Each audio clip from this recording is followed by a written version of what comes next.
Welcome to another episode of the Business Spotlight. I'm joined today by Peter Makredes. He is the owner of Soul Aerial Surveys. Peter, thank you for taking the time to be on this episode of the Business Spotlight. We know that time is very valuable, so we truly appreciate that. I'm excited to learn more about you, your journey in business, and your story. So, Peter, without further ado, can you tell us a little bit about yourself and your business? Yeah, so I started my career actually as an accountant. Figured I didn't want to do that after a pretty short period of time. Learned how to fly airplanes, flew commercially for a little bit. Realized that that wasn't right for me either, so I came back and tied my roots of aerial mapping and accounting and started my own business in aerial survey. And so Soul Aerial Surveys does surveying in the United States and Canada, and we map 365 days a year. We do a lot of large scale commercial mapping for insurance, residential, government, you name it, we map it. And that's amazing. How did you figure out like, hey, this is something I really want to embark into? Well, it started out when I was just a pilot building my resume to go fly commercially, and I got a job. I probably applied for 150 pilot jobs and Mhm. ended up getting an interview for a aerial mapping company as a pilot. And so I kind of got my feet wet in doing that just as a pilot. And then I went on to fly commercial. And I really loved what I did when I flew for somebody else doing this. And kind of that's how I discovered it, because I really didn't know what it was prior to actually getting a job doing it. And Right. then learned it as I went, and was able to apply the skills that I had from my previous career and just tie it all together. And Yeah. That's amazing, man. It's a very interesting journey, right? Like you started in knowing what, hey, I'm gonna run in this direction, found an opportunity and said, I'm gonna create a business, and here we go. Well, that's truly good because the business spotlight, we like to use it as a way to educate and inspire people who are thinking about entrepreneurship.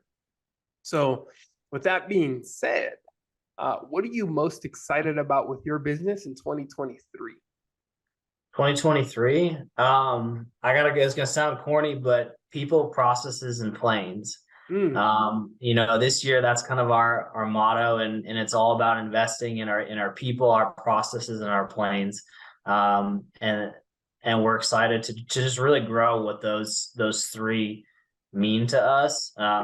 The first one being the most important is the people, and we're big on developing our people and making sure that they love their job. They get what they need. A lot of the pilots, this is a stepping stone job, just like it was for me. right. 7 years ago when I did it as a job. Um, that's what we're doing here. We're creating this stepping stone for pilots to then go move on to fulfill their dreams of being an airline pilot, being a corporate pilot. I have friends who fight fires, flying the tankers. There's all kinds of jobs out there, and it's great to see people come in our doors and then fulfill their dreams and just be a small part of that journey. Yeah, that's very empowering. And I feel like a lot of companies, when they start positioning themselves that, hey, we want to empower our people to do what they're meant to go do, or what inspire them and push them to go what they really want to go do, those are typically the companies that start to thrive, right? So that's something that we've noticed in working with a lot of business owners that we've coached, is always empower your team, reward the risk that they take, and that's how innovation starts, right? So for you, how do you stay motivated and focused on your goals, Peter? I don't know. It's kind of a loaded question. Hmm. Because for me, there's no other option. Mm, It's not a factor of motivation. It's not getting up every day trying to convince myself that I need to stay motivated for this.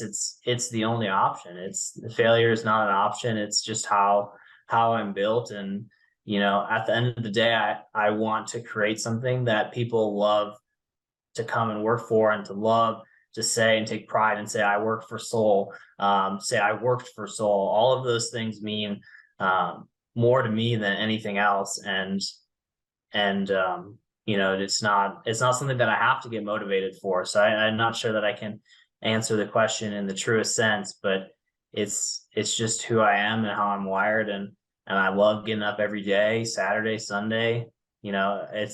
It's work is not work to me. It's a way of life.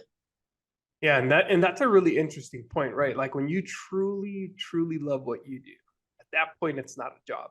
It's something that you're passionate about. You know that your biggest motivating factor is the small piece of impact that you inspire someone to do something greater, right? Like if it is them becoming you talked about it earlier, is for the firefighters and them putting out fires through the air. So it's those little things that I think what you're saying right now is what keeps you motivated, is that you're making an impact in somebody else's life on a larger scale. Now, that leads to my next question, Peter. What advice would you give 20-year-old Peter who was just getting into business? Hmm. Yeah, man, work harder. You're just getting started. Yeah, yeah, yeah. And I mean that's true, right? Like people that got to be willing to do the work, and they got to work hard, keep their head down, not just pretend to be busy, but actually focused on, hey, here are the goals that we're achieving. Um, what do you feel, Peter, is one of the biggest mistake first-time entrepreneurs make? um, Not enough legal advice. Mm, Contracts, good contracts. yeah, yeah. So having Yeah, like a process in place.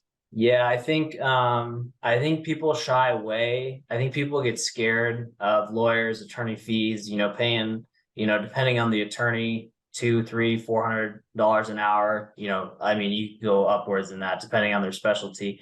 Mhm. But you look at that and like that expense to people is scary up front. And kind of, especially if you don't understand what it is that you're, the contract that you're writing, which is pretty typical in an inexperienced entrepreneur or inexperienced contract writer, reader, kind of however you want to phrase it.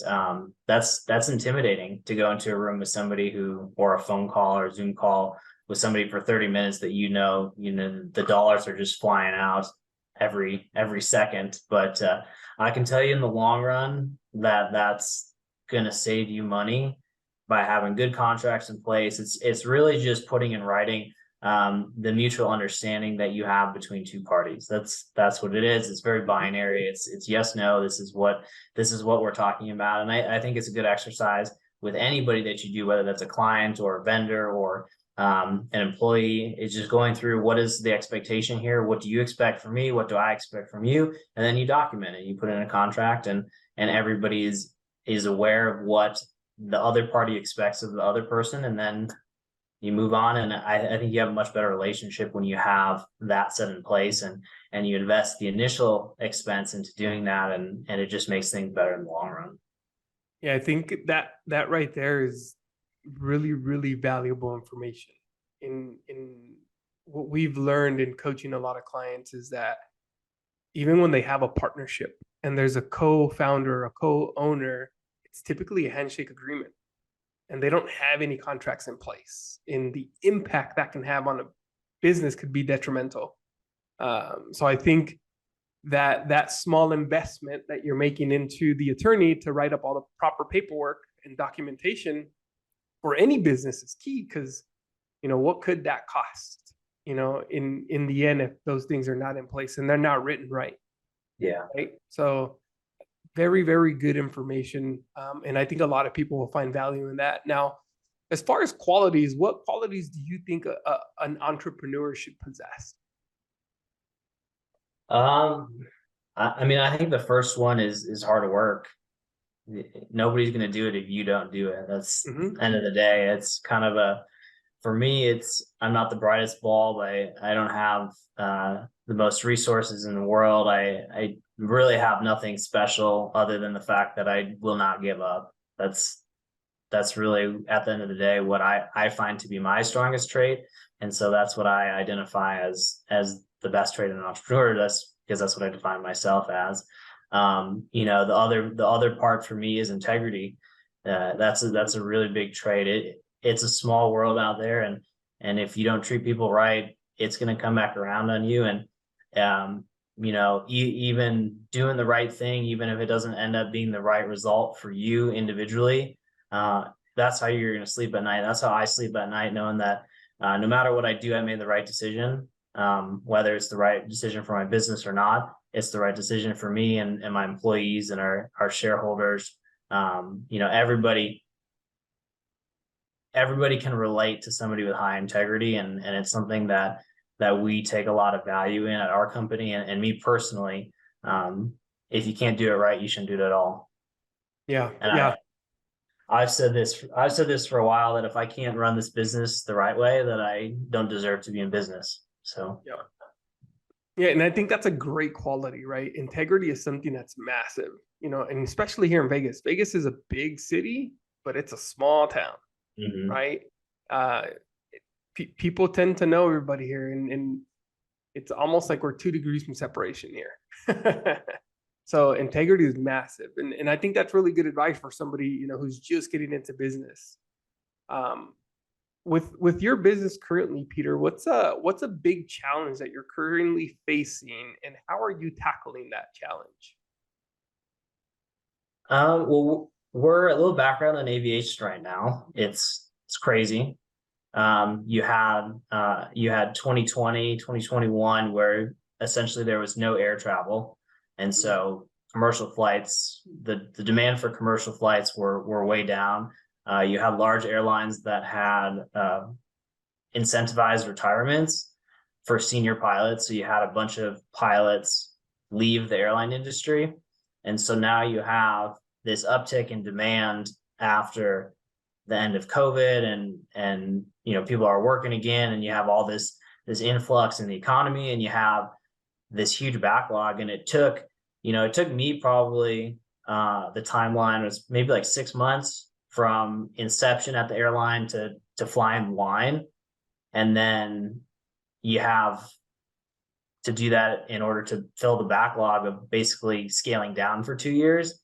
And so how do you accomplish that? And the way that the airlines have done it is basically throw as much money as you can at pilots. And so it's created this huge vacuum in operators like myself. So you have stepping stone jobs for pilots, and you have somebody, at the top tier of the airlines who have all the big money in the aviation industry, who are just sucking up every pilot.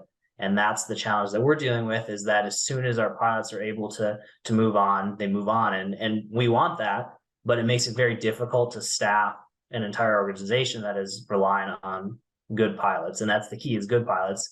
And that's a challenge that we faced. And fortunately, we have a great company culture. We have a great work environment. We value our people. We have great airplanes, all that. And I think that brings the right people. And so while we won't have them for as long as we would like them, we fit really well in our market, and making sure that we're attracting the best people and keeping them for as long as the market allows us to keep them.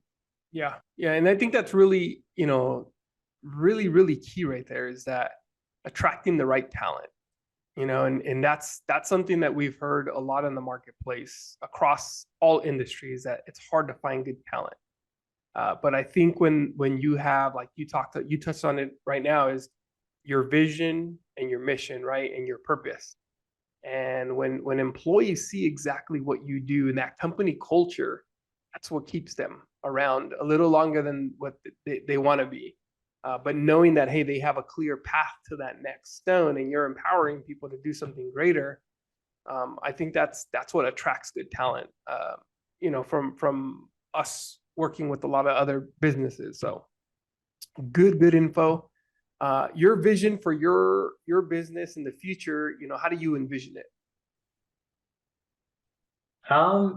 It's a good question. There's a lot of ways that we could take this, and we've mapped it out as a management team where we want to take it, whether that's getting bigger planes, faster planes, more planes, different directions.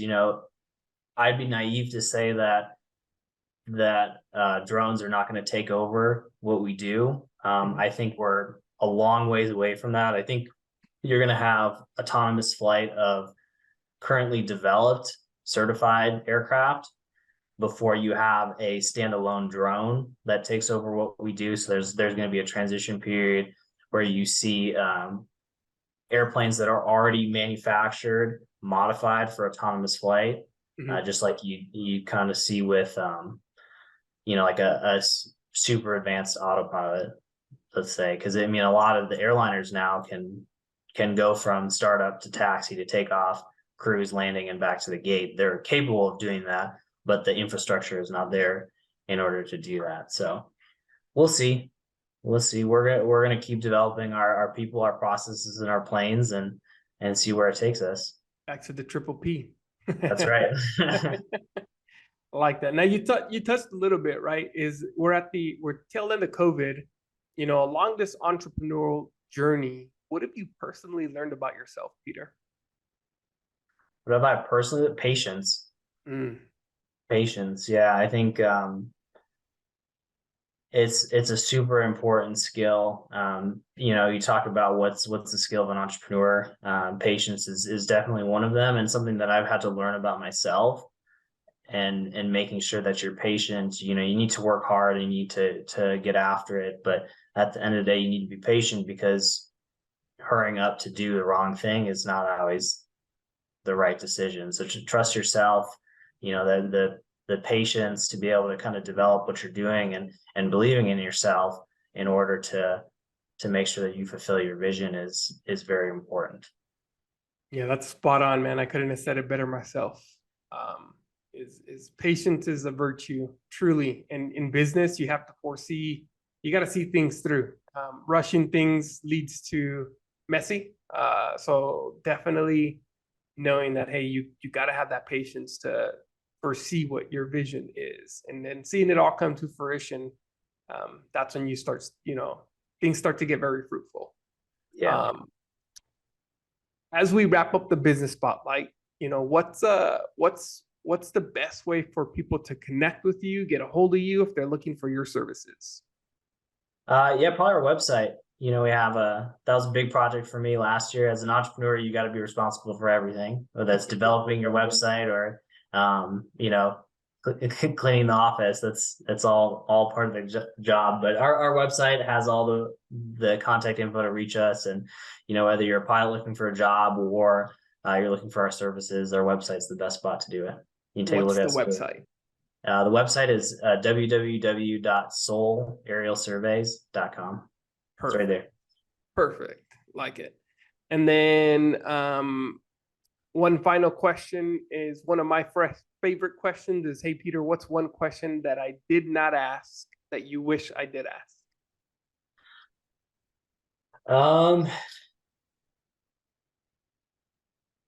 What's your favorite restaurant? That's it. It's an inside joke because I love Chipotle. Yeah. I go to Chipotle sometimes twice a day. Yeah, they have a variety of good food on that menu. They do, and I get the same thing every single time. Well, that's Peter, consistency. That's right. Is key right there. That's right. Well, look, I appreciate you taking the time today, us learning more about yourself, your business, your journey through business. And I look forward to connecting with you. So, Peter, thank you again for being on this episode of the Business Spotlight. Yes, sir. Thank you, Edgar.